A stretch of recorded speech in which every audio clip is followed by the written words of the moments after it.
Assalamualaikum warahmatullahi wabarakatuh.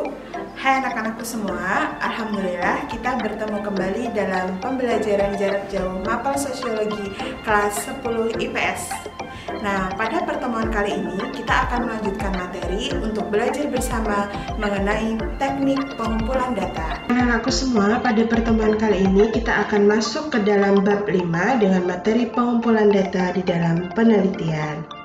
Nah, dalam bab 5 ini, anak-anak, ada beberapa tujuan pembelajaran yang harus kita capai ya nanti.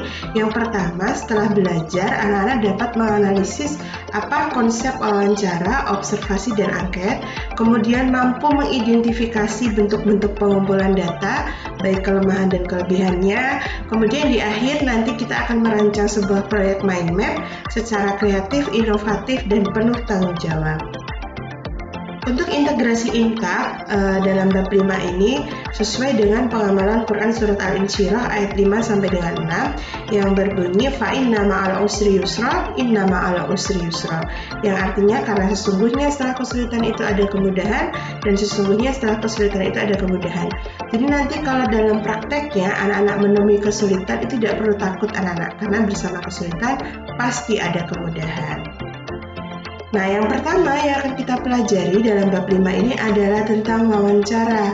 Tentunya anak-anak sudah pernah melakukan wawancara, baik itu di SMP ataupun pada saat kalian tergabung dalam sebuah organisasi.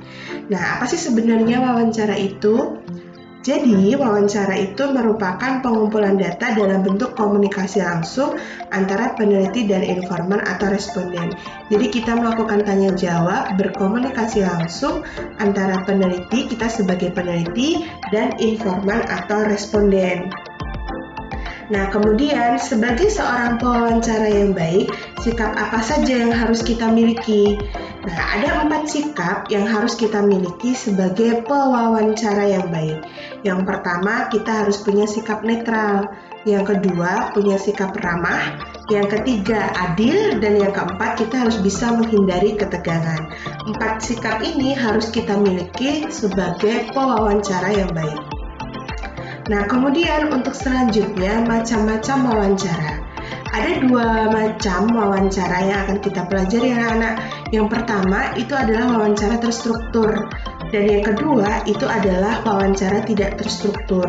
Nah, perbedaannya adalah ketika wawancara terstruktur itu pertanyaan kita yang mau kita tanyakan kepada informan atau responden itu sudah kita susun secara terperinci seperti dalam kuesioner, tapi bedanya ini kita tanyakan langsung. Kemudian kalau wawancara tidak terstruktur adalah hanya membuat garis-garis besar pertanyaan. Jadi sebagai rancangan aja nanti yang mau kita tanyakan tentang apa, supaya nanti kita tuh punya kayak batasan dan wawancara kita dengan informan itu tidak melebar atau meluas kemana-mana. Nah, itu adalah macam-macam wawancara. Kemudian yang kedua, anak-anak, teknik pengumpulan data selanjutnya adalah tentang observasi atau pengamatan. Nah, ini ada sebuah gambar ya anak, ini adalah ilustrasi gambar yang mencoba untuk ini observasi itu seperti ini. Jadi inti dari observasi itu adalah kita mengamati ya, kita mengamati. Tetapi mengamatinya itu tidak hanya mengamati begitu saja, tetapi harus kita catat aktivitas yang kita temui pada saat kita mengamati informan atau responden kita. Jadi secara lengkapnya, observasi adalah aktivitas pencatatan fenomena yang dilakukan secara sistematis.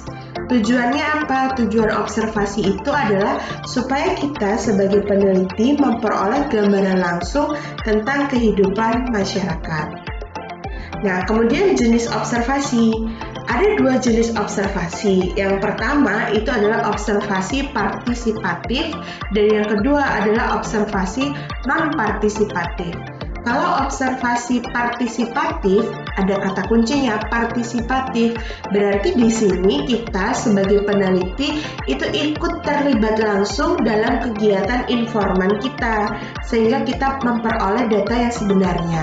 Jadi misalnya kita sedang mengamati pengamen atau anak jalanan. Nah, itu kita benar-benar ikut berpartisipasi di situ. Kita ikut mengamen, kita ikut mengamati, dan misalnya dari tempat ke tempat, yang satu ke tempat yang lainnya, atau dari bus yang satu ke bus yang lainnya. Nah, itu kita ikut, kita terlibat aktif dalam kegiatan yang sedang kita amati bersama dengan informan atau responden. Kemudian yang kedua itu ada observasi non-partisipatif. Nah, kalau yang non-partisipatif, kita tidak terlibat langsung dalam kegiatan informan kita, tetapi kita berada di luarnya, hanya kita mengamati saja, tidak terlibat langsung dalam kegiatan informan. Itu adalah bedanya observasi partisipatif dan observasi non-partisipatif. Kemudian untuk selanjutnya yang ketiga, ini adalah angket atau kuesioner. Ya, jadi angket itu adalah teknik pengumpulan data secara tidak langsung. Biasanya diisi pertanyaan-pertanyaan yang mana nanti pertanyaan-pertanyaan yang dari kita yang kita tuliskan dalam sebuah lembaran ya, atau sekarang karena pandemi banyak angket yang disebar melalui kuesioner online ya, atau melalui Google Form yang nanti itu harus dijawab oleh responden kita atau informan kita. Nah, dari jawaban responden, nanti kita sebagai peneliti itu mendapatkan data yang sesuai dengan masalah yang kita teliti.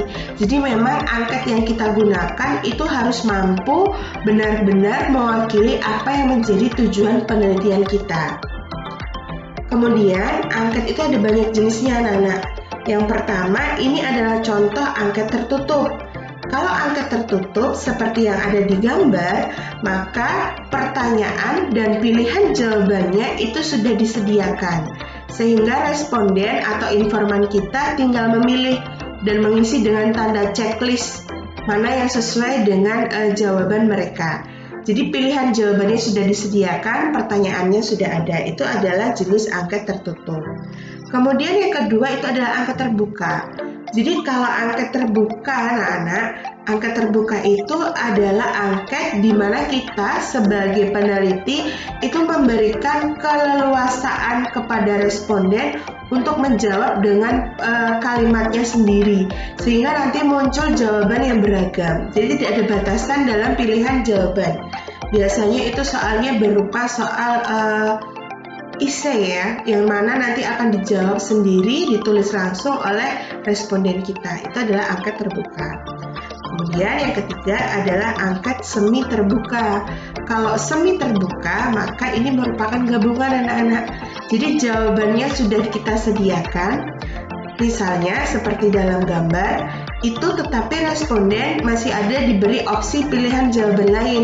Ini sebagai alternatif jika poin A sampai dengan D, pilihan jawaban yang kita sediakan, itu tidak sesuai dengan jawaban dari responden kita. Makanya kita masih memberikan kesempatan opsi lainnya di poin E. Itu adalah angket semi terbuka.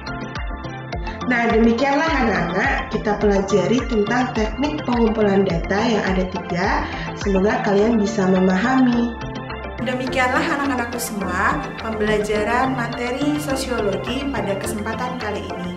Besar harapan video yang Bu Fitri buat ini dapat menemani kalian pada saat kalian belajar dari rumah.